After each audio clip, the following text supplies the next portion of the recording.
कहानी एक ऐसे लड़के की है जिसके पास स्कूल का बैग नहीं, जूते नहीं, 2 वक्त की रोटी भी मुश्किल से मिलती थी। फिर भी उसने भारत के सबसे बड़े गणित प्रोफेसर को घुटने टेकने पर मजबूर कर दिया। जो सवाल टीचर को सॉल्व करने में 20 साल लगे, मैं ये सॉल्व नहीं कर पाऊंगी। उसी सवाल को कचरा बीनने वाला सूरज सिर्फ 1 मिनट में सॉल्व कर गया।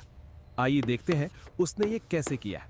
सुबह की धूप अभी ठीक से निकली भी नहीं थी कि शहर के सबसे फेमस और महंगे आर्यभट्ट इंटरनेशनल स्कूल के गेट पर हलचल शुरू हो गई।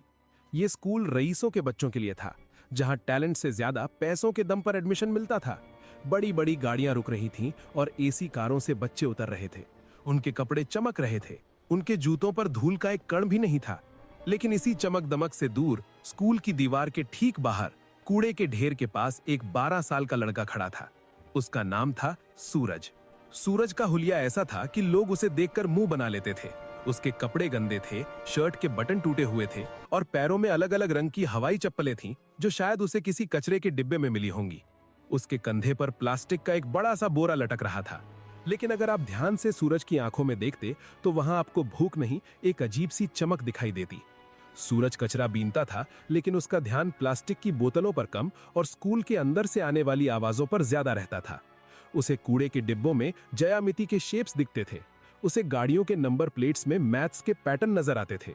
वो कभी स्कूल नहीं गया था, लेकिन ऊपर वाले ने उसे एक ऐसा दिमाग दिया था जो कैलकुलेटर से भी तेज चलता था। आज स्कूल में माहौल कुछ अलग था। 12वीं क्लास में सन्नाटा छाया हुआ था। क्लास में प्रोफेसर दिग्विजय सिंह आए। दिग्विजय सर शहर के सबसे सख्त मैथ्स टीचर माने जाते थे।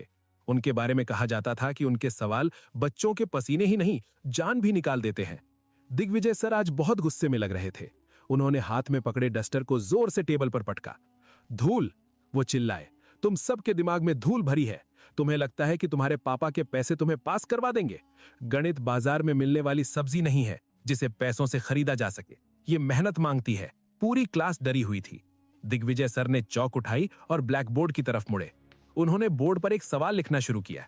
ये कोई आम सवाल नहीं था। ये फर्मैट्स लास्ट थ्योरम और क्वांटम मैथ्स का एक ऐसा उलझा हुआ सवाल था जिसे देखकर अच्छे अच्छे प्रोफेसर्स के हाथ कांप जाएं। बोर्ड पर अजीबो-गरीब निशान और नंबर भर गए। 10 मिनट तक वो लिखते रहे। जब वो पीछे मुड़े तो उनकी आंखों में एक चैलेंज था। ये सवाल, उन्होंने भारी आवाज में कहा, मैंने अपनी जवानी के 15 साल इसे हल करने में लगा दिए। ये आज भी अधूरा है। मैंने इसे दी इम्पॉसिबल इक्वेशन नाम दिया है। मैं तुम अमीर बच्चों को खुली चुनौती देता हूं। तुम्हारे पास इंटरनेट है, ट्यूटर्स हैं, दुनिया भर की किताबें हैं। अगर कल सुबह तक किसी ने इसका सही जवाब निकाल दिया तो मैं अपनी टीचिंग की नौकरी छोड़ दूंगा और उस स्टूडेंट को अपनी सोने की घड़ी इनाम में दूंगा। क्लास का टॉपर, जिसका नाम विक्रम था, उसने चश्मा ठीक करते हुए सवाल को देखा और मन ही मन हार मान ली। ये सवाल सिलेबस के बाहर नहीं, दुनिया के बाहर का था। घंटी बजी और प्रोफेसर गुस्से में पैर पटकते हुए बाहर चले गए। बच्चे भी बड़बड़ाते हुए निकले। पागल है बुढ़ा, विक्रम ने अपने दोस्त से कहा। यह सवाल कोई इंसान हल कर ही नहीं सकता। लेकिन किसी ने ध्यान नहीं दिया कि क्लास की खिड़की के बाहर लोहे की जाली से चिपका हुआ सूरज खड़ा था। उसकी काली पड़ी उंगलियां जाली को कसकर पकड़े हुए थीं। उसकी नजरें उस बोर्ड पर लिखे सवाल पर जमी हुई थीं। उसे वो सवाल डरावना नहीं लग रहा था। उसे वो सवाल एक खूबसूरत कविता जैसा लग रहा था। नंबर उसके दिमाग में नाचने लगे। उसे ऐसा लगा जैसे वो सवाल उससे बात कर रहा हो, उसे बुला रहा हो। सूरज वहां तब तक खड़ा रहा जब तक चपरासी ने उसे डंडा दिखाकर भगा नहीं दिया। भाग यहां से भिखारी, स्कूल को गंदा कर रहा है, चपरासी चिल्लाया। सूरज भाग गया, लेकिन उसका दिमाग वहीं क्लासरूम में छूट गया था।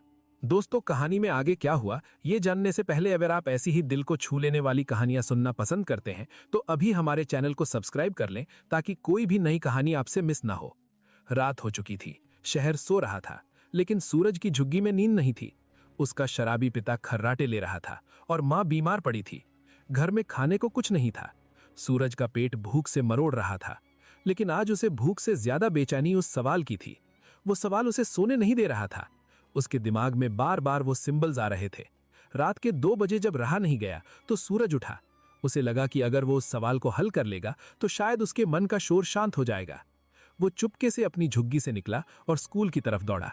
स्कूल का पिछला गेट टूटा हुआ था, जहां से वो अक्सर प्लास्टिक उठाने अंदर घुसता था। आज वो प्लास्टिक उठाने नहीं, कुछ सीखने जा रहा था। स्कूल के गलियारे अंधेरे में डूबे थे। गार्ड सामने वाले गेट पर सो रहा था। सूरज परछाई की तरह क्लासरूम की खिड़की तक पहुंचा। खिड़की खुली थी। वो अंदर कूद पड़ा। क्लास में घुप्पा अंधेरा था।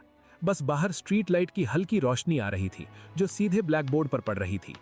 बोर्ड पर वो सवाल अभी भी वैसे ही लिखा हुआ था जैसे कोई भूत मुंह खोले खड़ा हो। सूरज धीरे धीरे आगे बढ़ा। उसके पैर कांप रहे थे। डर इस बात का नहीं था कि वो पकड़ा जाएगा, डर ये था कि क्या वो इसे कर पाएगा। उसने टीचर की मेज से एक चौक का टुकड़ा उठाया। वो चौक उसके खुरदरे गंदे हाथों में अजीब लग रही थी। उसने लिखना शुरू किया। खट खट। सन्नाटे में चौक की आवाज गूंजने लगी।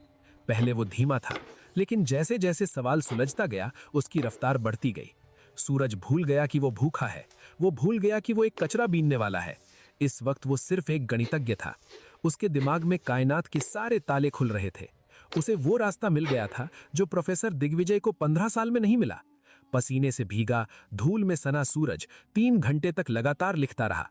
पूरा बोर्ड भर गया और अंत में उसने एक बॉक्स बनाया और उसमें जवाब लिख